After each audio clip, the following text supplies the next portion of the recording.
ኦባሳንጆ መቀለን ሲለቁ ድሮኖቹ ተጠቁ። በድጋሚ ከባድ የአየር ድብደባ ተፈጸመ። የህወሓት የመሳሪያ መጋዘኖች በሙሉ ወደሙ። ባንዲራው የተሰረቀ ነው። ኤርትራ ሻዕቢያ ስለተጠለፈችበት መርከብ ዝምታውን ሰበረ። ጉድ! የድሮን ፋብሪካዎች የጥቃት ኢላማ ሆኑ። የሩሲያው የደህንነት ኃላፊ አስደንጋጭ መረጃ አጋለጡ። ሰላም ውድ የሁሉ ዴይሊ ቤተሰቦች እንደምን አላችሁ? ቻናሉን ሰብስክራይብ፣ ላይክ እና ሼር እያደረጋችሁ ከኛ ጋር እስከ ፍጻሜ አብራችሁን ስትቆዩ እነዚህንና ለሳቱ መደመጥ ያለባቸው ትኩስ መረጃዎችን ታደምጣላችሁ። አብራችሁን ቆዩ እያለን ወደ ዝርዝሮቹ ተሻገርን። የቢያፍራን ተሞክሮ ለጠቅላይ ሚኒስትር አብይ ያካፈሉት አዛውንቱ ዲፕሎማት ኦባሳንጆ እነ ደብረጽዮንን አነጋግረው ከመቀለ ከመውጣታቸው የአየር ኃይል ጀቶችና ድሮኖች ከባድ ጥቃቶችን መፈጸማቸው ተሰምቷል። ከመቀለ ቅርብ ርቀት ላይ በተፈጸሙት ተከታታይ የድሮንና የጀት ድብደባዎች በህወሓት ወታደራዊ ቤዞችና የጦር መሳሪያ ማከማቻዎች ላይ ከባድ ውድመት መድረሱም ተነግሯል። የኦባሳንጆን እግር መውጣት ተከትለው የተፈጸሙት የአየር ድብደባዎች በቀድሞ ፕሬዝዳንትና የፕሪቶሪያው ስምምነት አሸማጋይ የመቀለ ጉዞዎች ላይ ጥርጣሬዎች እንዲነሱ እያደረገ ሲሆን የቀድሞ የክልሉ ፕሬዝዳንት ጌታቸው ረዳ ስለ ኦባሳንጆ የተናገሩትም ትንቢት ተፈጸመ ወይ የሚያስብል ሆኗል። ለህወሓት የንቀብራቸዋለን ፉከራና ዛቻ ሽለላ ያልበዛበት የመልስ ምት እየሰጠ ያለው አየር ኃይልም በትግራይ ክልል የሚገኙ የህወሓት ወታደራዊ ኢላማዎች ላይ ከባድ ጉዳት ያደረሱ ተከታታይ ጥቃቶችን ፈጽሟል። ዛሬ ነሐሴ 20 2018 ዓ.ም ጠዋት በራያ ግንባር ራያ ዘቦ ገነቴ የተባለ ቦታ ላይ የድሮን ጥቃት ተፈጽሟል። ይህ የድሮን ጥቃት ከጠዋቱ 2:45 በራያ ዘቦ ጣቢያ ገነቴ ቁሸት ዳባልጋ ወይም ከጋሳራ ወደ ሰለስተ ሻንፋ የተፈጸመ ሲሆን በጥቃቱም ታጣቂ ኃይሉ ያሰማራቸው 2 ታንኮች እንደወደሙም ታውቋል። በተመሳሳይ አጸቢ ወረዳ በሚገኝ የሱር ኮንስትራክሽን ጦር ካምፕ ላይ የድሮን ጥቃት መፈጸሙም ታውቋል። በትግራይ ክልል ምስራቃዊ ዞን አጸቢ ወረዳ በፈለገ ወይን ጣቢያ መብራቶም በሚባል ቀጠና ልዩ ስሙ በለጋ በተባለ ስፍራ በሚገኘው የሱር ኮንስትራክሽን ካምፕ ላይ ነሐሴ 18 ቀን 2018 ዓ.ም ከሌሊቱ 7 ሰዓት አካባቢ የድሮን ጥቃት መፈጸሙም ተገልጿል። ጥቃቱ የተፈጸመበት የሱር ኮንስትራክሽን ካምፕ ውስጥ የጦር መሳሪያ ክምችት የነበረበት መሆኑ የተጠቆመ ሲሆን በዕለቱ በትግራይ ክልል በሚገኙ ሌሎች 2 ዞኖች ውስጥ በሚገኙ ተመሳሳይ ግቦች ላይም የአየር ጥቃቶች መፈጸማቸው ታውቋል።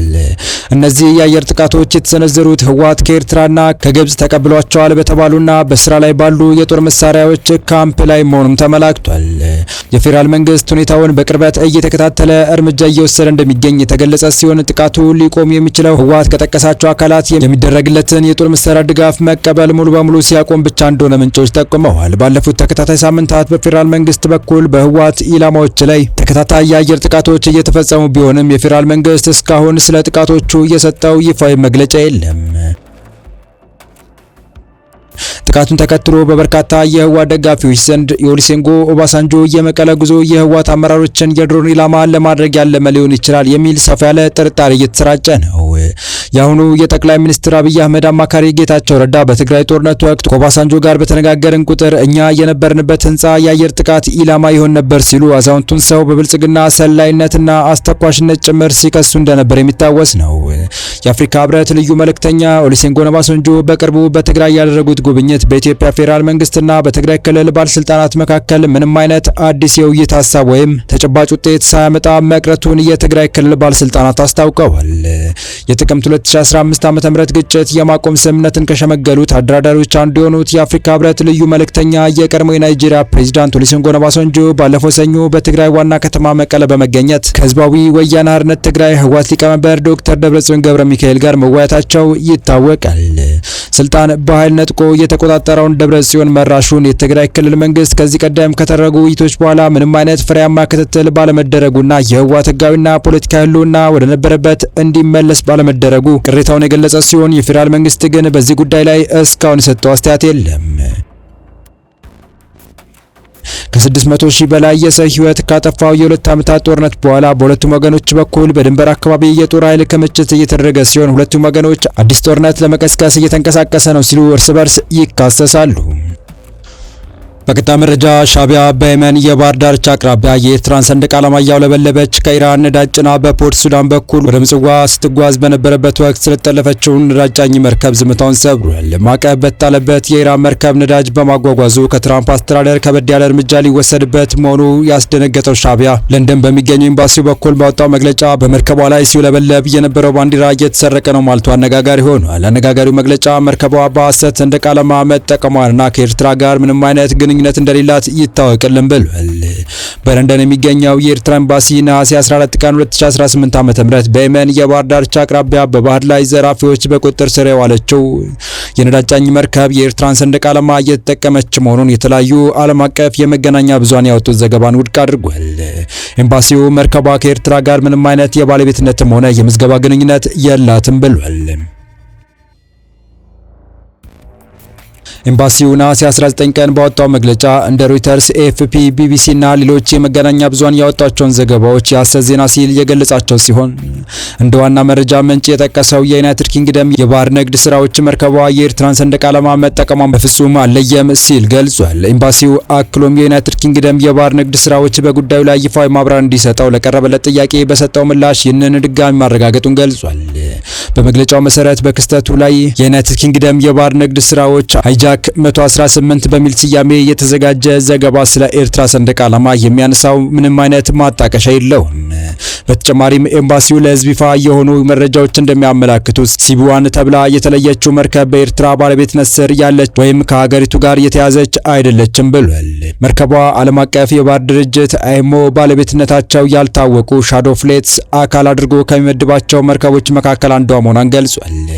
እንደ ኤምባሲው ገለጻ የኤርትራ ቋሚ መልእክተኛ በባህር ድርጅቱ በኩል እንዳረጋገጠው የድርጅቱ መዝገብ ቁጥር አይኤምኦ 920476 የተመዘገበችው መርከብ ባለቤቷ ያልተለየ መሆኑን ያሳያል። በተጨማሪም መርከቧ የሐሰት የኤርትራን ሰንደቅ ዓላማ ትጠቀም እንደነበረና በኤርትራ ባለቤትነት ስር እንዳልሆነች ወይም በይፋ እንዳልተመዘገበች መልእክተኛው አረጋግጧል ተብሏል። ኤምባሲው የመገናኛ ብዙሃን ተቋማቱን የጋዜጠኝነት መርሆችን በመጣስ ክስተቱን በኤርትራ ላይ ለሚካሄድ የሐሰት መረጃ ዘመቻ ተጠቅመውታል ሲል ከሷል። አዲስ ስታንዳርድ ነሐሴ 16 ቀን 2018 ዓ.ም ሮይተርስን ጠቅሶ በሰራው ዘገባ በወቅቱ በአሜሪካ ማዕቀብ ስር የነበረችውና የኤርትራን ሰንደቅ ዓላማ ትጠቀማለች የተባለችው ሲቢዋን የተሰኘችው የነዳጅ ጫኝ መርከብ በየመን አቅራቢያ በባህር ላይ ዘራፊዎች ተጠልፋ ወደ ሶማሊያ እንድታቀና መደረጉን አመላክቷል። ሮይተርስ ከዩኬ ኤምቲኦ ባገኘው መረጃ መሰረት እንደዘገበው ነሐሴ 14 ቀን ከአልሙካላ በምስራቅ በኩል 136 የባህር ማይል ርቀት ላይ 6 የታጠቁ ግለሰቦች ወደ መርከቧ መምጣታቸውን አመላክቷል። መርከቧ የኢራን የነዳጅ ምርቶች በማጓጓዝ ላይ ትሳተፋለች በሚል በታህሳስ 2018 ዓ.ም በአሜሪካ ግምጃ ቤት ማዕቀብ ተጥሎባታል። በቀጣይ መረጃ ዩኬ የድሮን ፋብሪካዎች በማይታወቁ አካላት ጥቃት ሊፈጸምባቸው እንደሚችል የቀድሞ የሩሲያ ሚኒስትር ተናገሩ። ዩናይትድ ኪንግደም ብሪታንያ ሰራሽ ሚሳኤል ንድፎችን ለዩክሬን ለመስጠት ቃል በመግባቷ በድሮን ማምረቻ ፋብሪካዎች ላይ በማይታወቁ አካላት በከፊል ወታደራዊ የሆነ ምላሽ ሊሰጥ እንደሚችል የቀድሞ የሩሲያ ምክትል የውጭ ጉዳይ ሚኒስትር ተናገሩ። አንድሬ ፌዶሮቭ ለቢቢሲ ኒውስ ናይት ይህን ያሉት ዩክሬን በሀገር ውስጥ ረጅም ርቀት ተወንጫፊ የጦር መሳሪያ እንድታመርት ያስችላታል የተባለውን ብሪታንያ ሰራሽ የሚሳኤል ንድፍ ለመስጠት መስማማቷን ዩኬ ካስታወቀች በኋላ ነው። በሩሲያ ቴሌቪዥን አስተያየታቸውን በመስጠት የሚታወቁት የክሪሚያ ደጋፊ ፌዶሮቭ ፕሬዝዳንት ፑቲን በዩኬ ላይ እርምጃ እንዲወስዱ ከፍተኛ ጫና እየተደረገባቸው እንደሆነ ተናግረዋል። ጫናው ከጋዜጠኞች ከሚዲያዎችና ከህዝብ አስተያየት እየመጣ እንደሆነም የቀድሞ ሚኒስትር ገልጸዋል።